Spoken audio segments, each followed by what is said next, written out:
नमस्कार, मी डॉक्टर लुंगाडे. आज आपण दृष्टिहीनतेची कारणे पाहणार आहोत. दृष्टिहीनतेमध्ये प्रमुख कारण मोतीबिंदू हे आहे. मोतीबिंदूची शस्त्रक्रियेनंतर आपले दृष्टिदोष आपण तो दूर करू शकतो. त्यानंतर रिफ्रॅक्टिव्ह एरर आपण स्क्रीनिंग टाईम कमी केला. त्यानंतर आपल्या रेग्युलर डेली चेकअप डोळ्यांच्या डॉक्टरांकडून आपण डेली तपासणी करून घेऊन रिफ्रॅक्टिव्ह एररमध्ये आपण थोडी सुधारणा करू शकतो.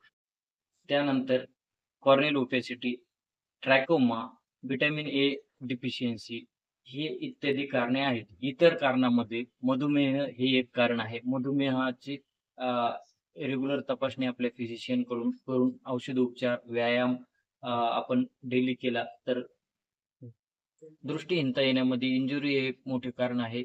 तर इंजुरीपासून आपल्याला बचाव करण्यासाठी आपण गाडीवर जाताना हेल्मेट वापरावे. त्यानंतर आपल्याला चष्मा आपण वापरू शकतो. टेरिजियम सारखे ग्रोथ आपल्या डोळ्यामध्ये वाढू नये यासाठी आपण गॉगल नियमित वापरावा. धूळ आणि धूर यापासून डोळ्याचे संरक्षण व्हायला हवे. नियमित डोळे वारंवार थंड पाण्याने, नॉर्मल पाण्याने धुत राहावे.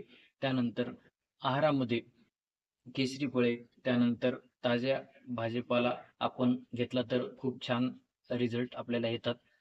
डोळा हा नाजूक अवयव असल्यामुळे नेत्रतज्ञाकडून आपण त्याची वारंवार वर्षातून किमान 2 वेळेस तरी तपासणी करून घेणे खूप महत्त्वाचे असते. मधुमेहामध्ये डोळ्याचा पडदा खराब होण्याची शक्यता असते. त्यामुळे वारंवार आपण वर्षातून 2 वेळेस तरी नेत्रतज्ञाकडून डोळे तपासून घ्यावे.